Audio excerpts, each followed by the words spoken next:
Welcome back to Sunrise Daily. Well, yes, indeed. We've got Dr. Essien here with us. He's a consultant, interventional cardiologist at Cardio Care Hospital in Abuja. He's also a certified advanced cardiac life support trainer. He joins us here in the studios. Good morning and thank you for coming on today. Thank you for having me. Okay, so we're talking about the unfortunate incident, the death of the customs official that happened yesterday at the Public Accounts Committee in the House of Reps, who were screening him. So the images, don't know if you can see them now, while that went on, it was really unfortunate and how that turned out. So those images are some of the things that Dr. Essien will be talking to us about this morning. And the customs did put up a statement, and well, we'll bring you that statement as soon as we can have you see them. So the death of Etop Andrew Essien is what we're focusing on here this morning. He is the man at the center where that unfortunately happened. So these are the issues that we'll be discussing. What could have happened? Could they have been prevented? And sundry matters like that. But this morning we are going back to the House of Representatives. Our man, correspondent there, Terry Kumi, is standing by now to just get a feel of, well, many may not have seen how that room does look, the distance from there to the hospital, what are the measures there, just trying to see how all of this happened. Terry, good morning, and you're at the venue, the premises, where this unfortunate incident occurred. What do you see at the moment? Are they in session? What's going to happen? Well, good morning, Chamberlain. I think it's an entirely sad situation. I must start by saying that, as you rightly pointed out, I'm standing just outside the office where there's the committee room where this happened. This is just behind me is the committee room for the Public Accounts Committee of the House of Representatives.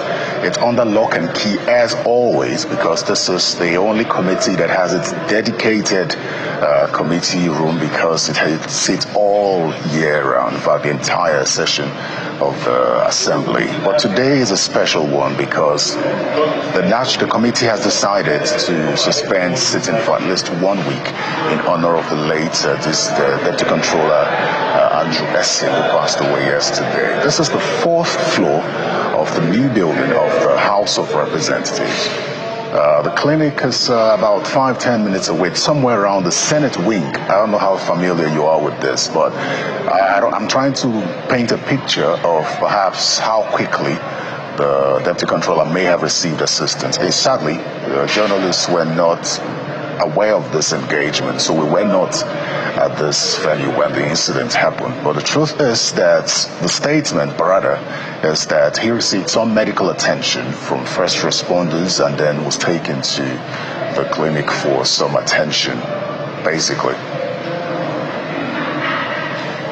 So Terry, looking at the room, the visuals or where they were sitting, it looks quite, choked, as it were.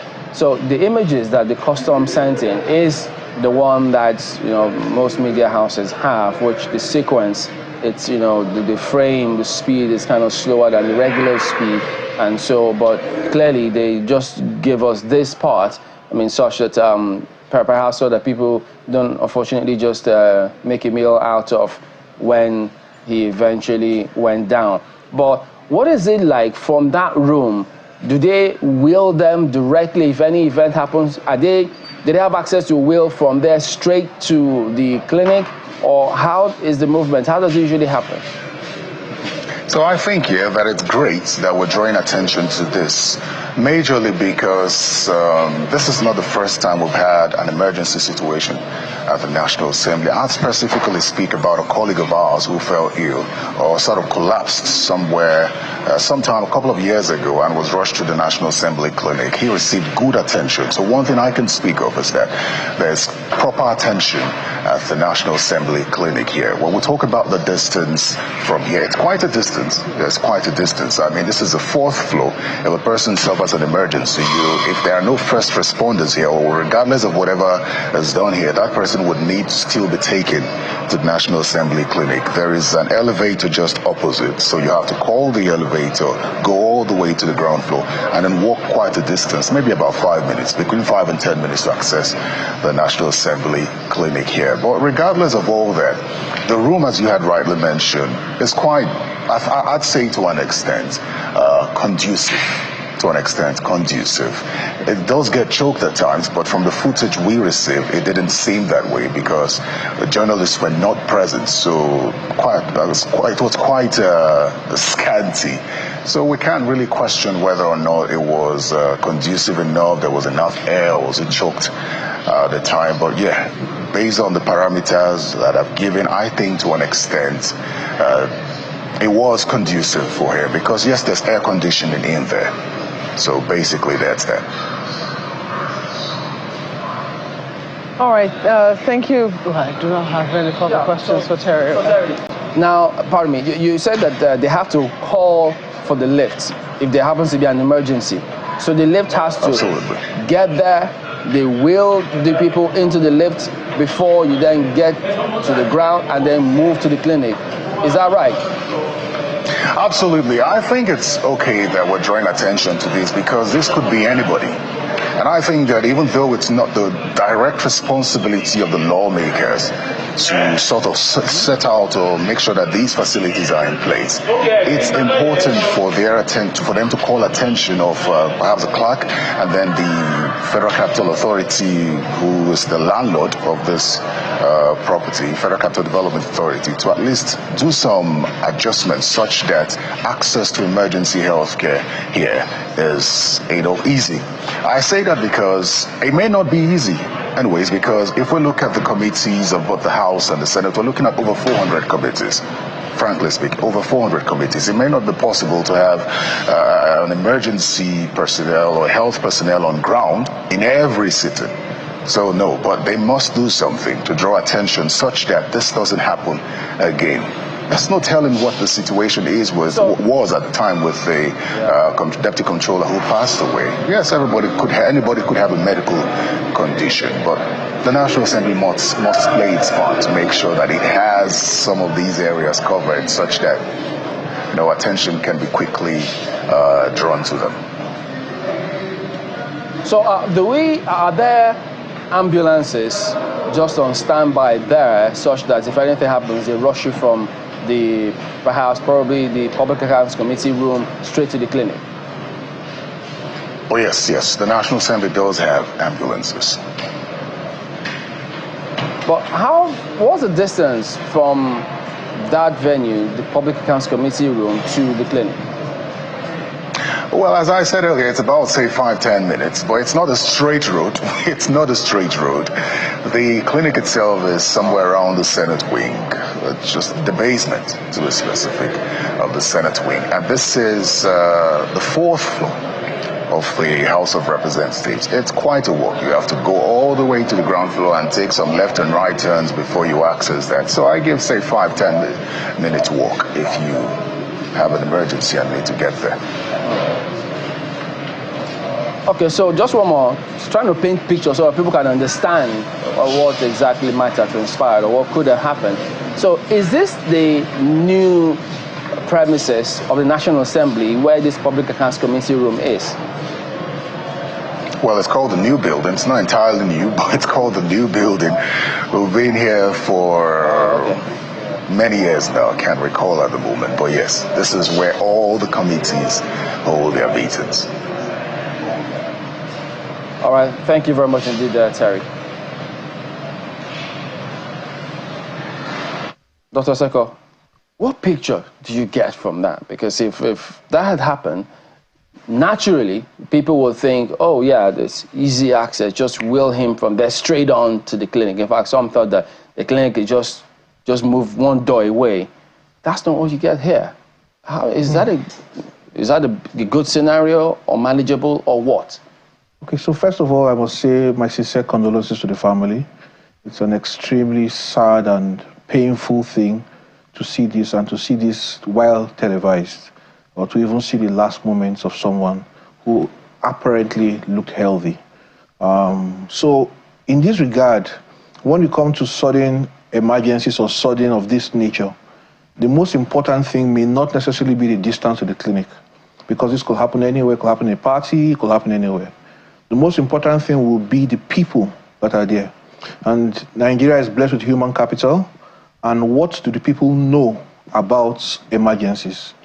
In several places, some of these things have been put into the curriculum, have been made mandatory, part of youth service. So nobody graduates and has no clue how to identify a cardiac arrest and what to do first.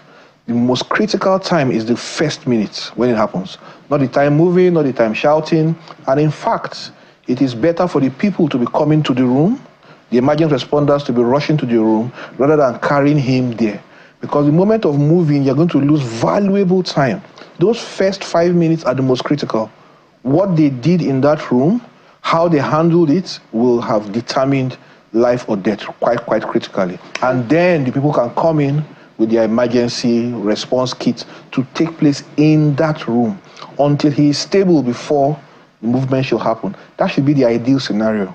And something we try and push.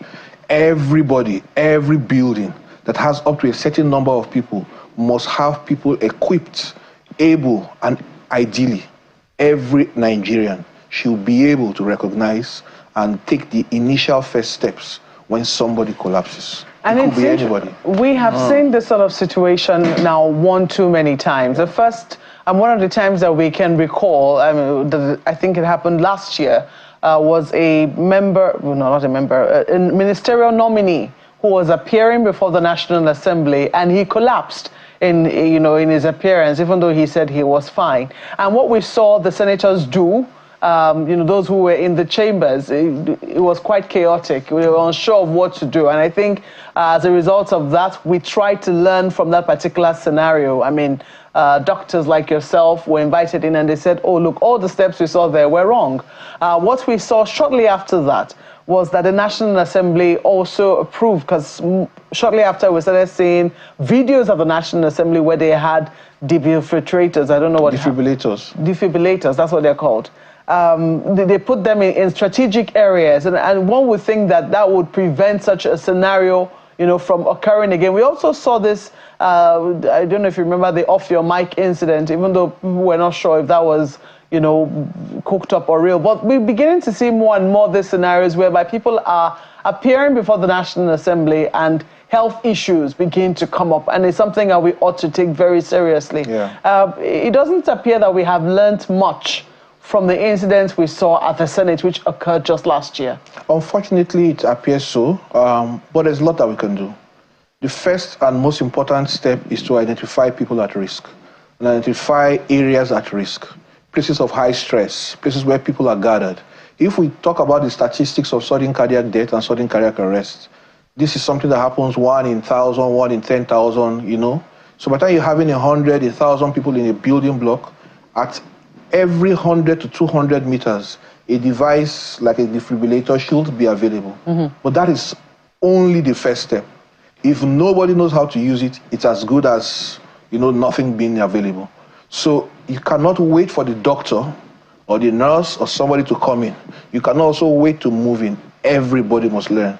Now, for those that are at risk, that is, a lot of times people with these conditions that lead to sudden cardiac death are unfortunately unaware because they do not have symptoms so floridly, or they are waiting for something more dramatic. One of the things that people will have noticed, if you look at the video clearly, you'll see some attempts at breath, and one of the things you'll notice is that people are getting tired easily. When they climb up a staircase, they seem to want to take a breath. They have leg swelling sometimes, and they say maybe they match poison, and so many things that Nigerians may have noticed. Okay. I'd like us to play this video again, because it would seem that his colleagues noticed that he was in some discomfort. Exactly. And you could see them trying to offer him water. Exactly. It's not clear. At what point should they have, asked for the hearing to stop and say, look, this man looks like he needs medical attention. We think he's having a cardiac arrest. At what point should that have happened? Well, unfortunately, I'm not privy to the entire scenario, but really, once somebody begins to have problem breathing, hold their chest, take some deep breaths, try and stop, people react by saying, oh, they want water, but really, something more sinister is happening. We've had several instances, and if you play the videos of Sam Okaraji and so many people that died in football matches, you will see the unfortunate Muyamba and the rest. You will see the unfortunate time event of almost 90 seconds before the first interaction. The first interaction should happen within 5 seconds. And that is those people next to him. They must be able to recognize this is a cardiac arrest. What constitutes a cardiac arrest?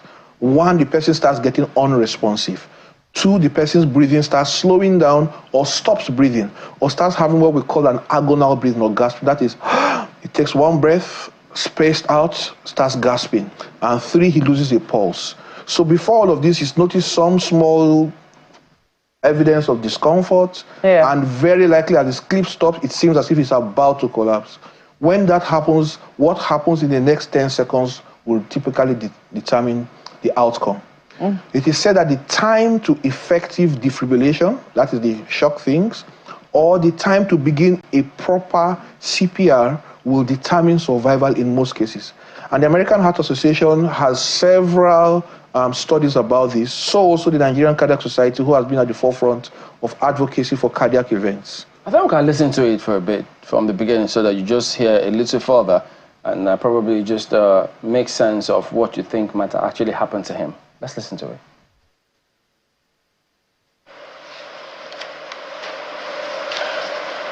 Sir, I need to take water. You need to take water, sir? Yes, sir. Yes, go ahead. Or if you need tea, do you need tea? I may need to take water. Of you? Yes, sir. That's your position? That's my position, okay, sir. Go ahead. Position, sir. Go ahead, sir.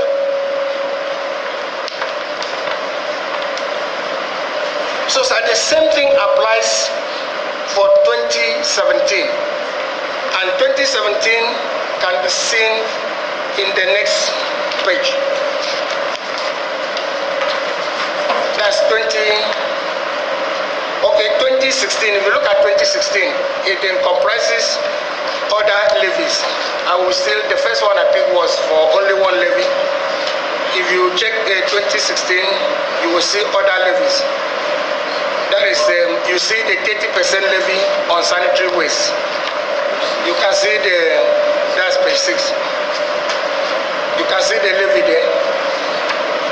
And then you also see a textile levy, cement levy, and others.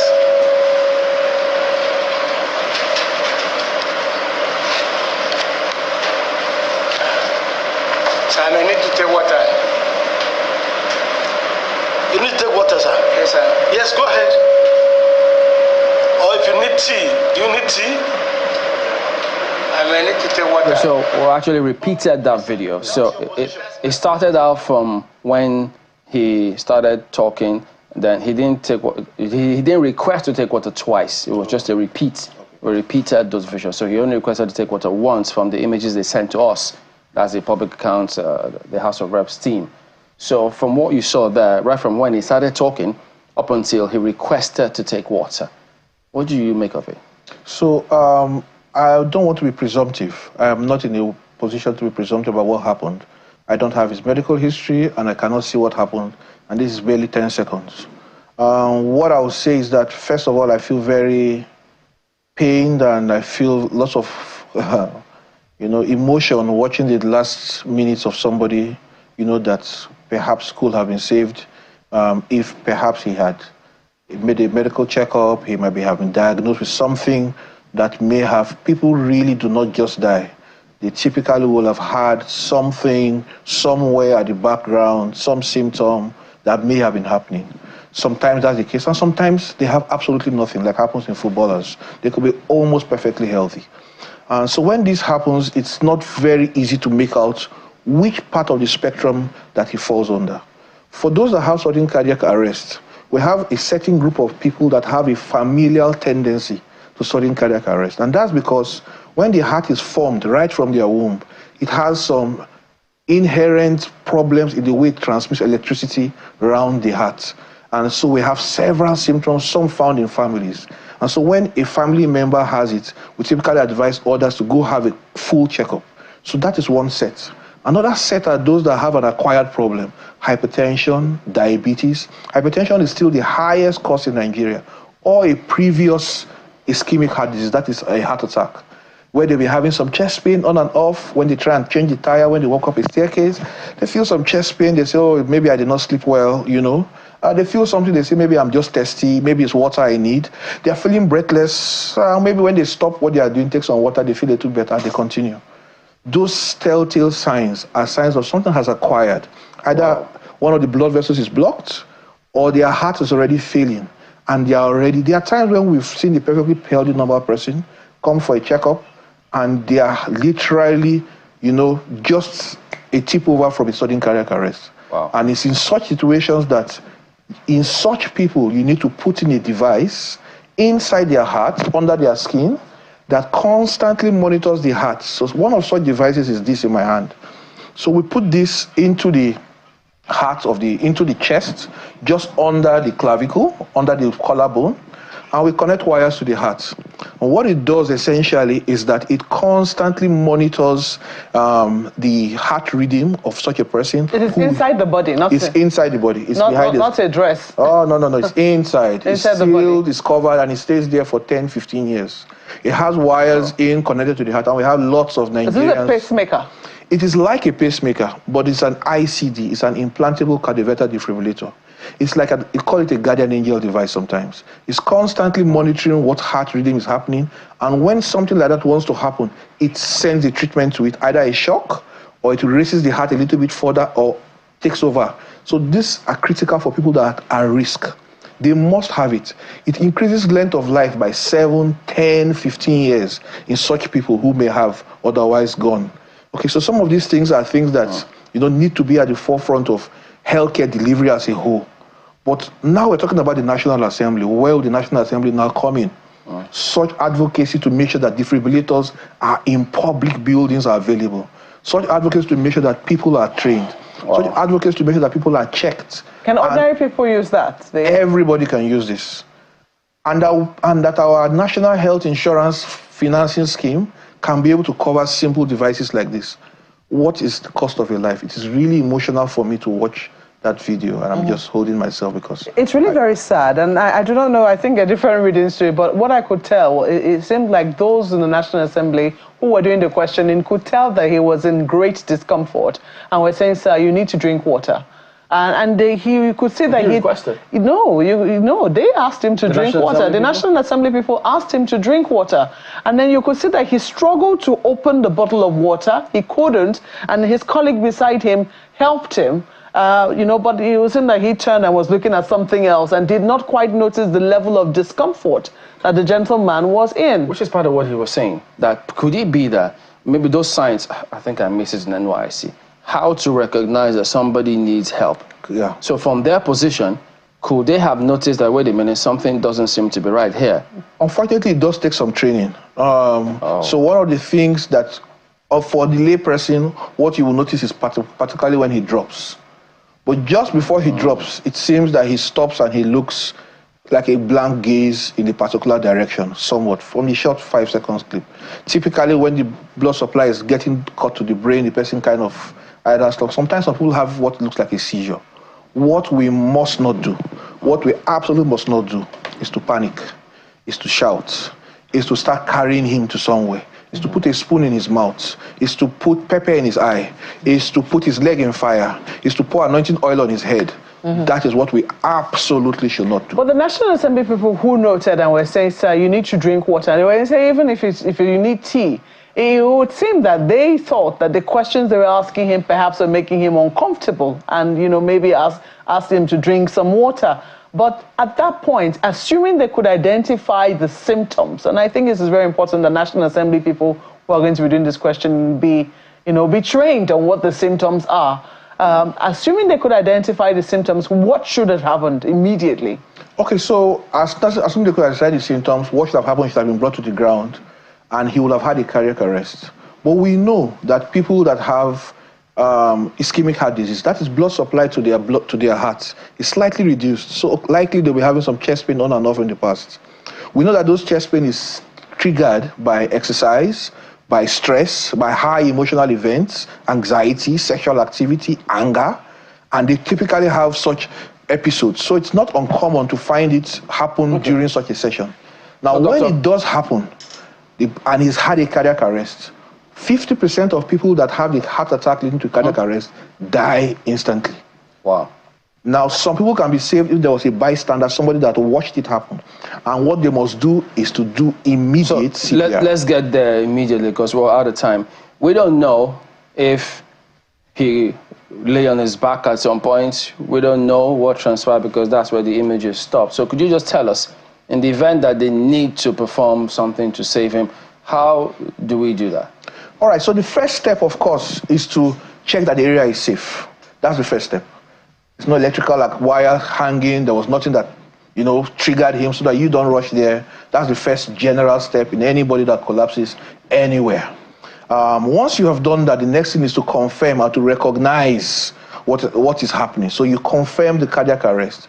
The cardiac arrest is confirmed by three things. Number one is the person responsive. Hello, sir, which will likely have happened immediately after the clip stopped. He will have dropped. Hello, sir.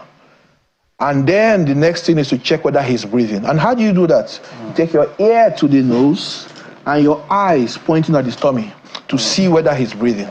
So I think Chamberlain can do that. No, your eyes are pointing in the wrong direction. Your ear correct. to the nose, and ear then to your the eye nose. to the tummy. I have my IFB here, so I'll be hearing the direction. Exactly. So you want to hear whether he's breathing and your eye to the nose. Belly, like this, belly. To the belly, and this. so that you can see whether he's breathing. Wow. Now at the same sitting, while you are doing that, you want to be able to feel for the pulse. So you can feel our Adam's apple there, just down the Adam's apple, slide to the right or to the left a bit, slide to the right or to the left a bit, you will feel a pulse. And it's quite easy if you're at home, try it with somebody seated next to you. You should be able to feel something going boom, boom, boom, just right down to the side of that throat on either side.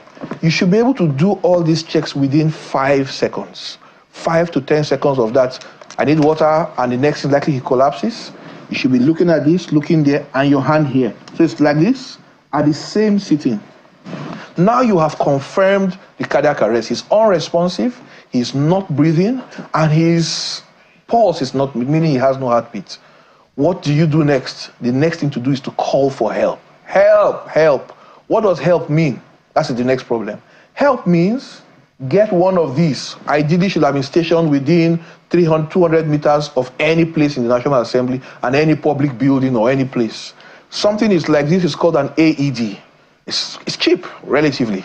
And somebody's bringing this, medical personnel are coming, EMS is coming from the National Assembly clinic or wherever it is, and then after you've called for help, you now start compressions. The American Heart Association has come up with hands-only CPR, which is that even if you use only your hands without doing mouth-to-mouth, you still give the person a very high chance of survival. So what is that CPR? CPR involves, number one, taking your dominant hand, which in my case is my right hand. If you're at home and it's your left hand, it could be this.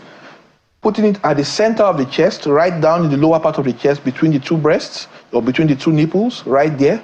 Taking your non-dominant hand and locking it in. Okay? Now, once you've done that, if you're at home, practice, look at it and do it. You cannot do this if you've not practiced before. Your elbows should be locked. So your elbow should not be like this. They should be locked and straight. You want the motion to come from your shoulders. Now you want to press the chest at 100 to 120 beats per minute. 1, 2, 3, 4. And as well, you want to press to a depth of about 5 centimeters. 5 centimeters is about 2 fingers breadth. When done properly, if you do an autopsy, you will likely see some small fractures because in the process you will have done that. All right. I'm afraid time is up, so at least we've saved the life. If you do that, life will be saved. Dr. Seko, thank you very much for coming on this morning. Thank you for having me. All right, so there you go. That is the show today. We do thank you all for watching. We'll see you again tomorrow. Chamberlain and so. Goodbye. Don't forget to practice. Take it very seriously and get to practice. Thank you, Amal Pelgrim Yusuf. Oh, Amaya Makide, do have a wonderful day.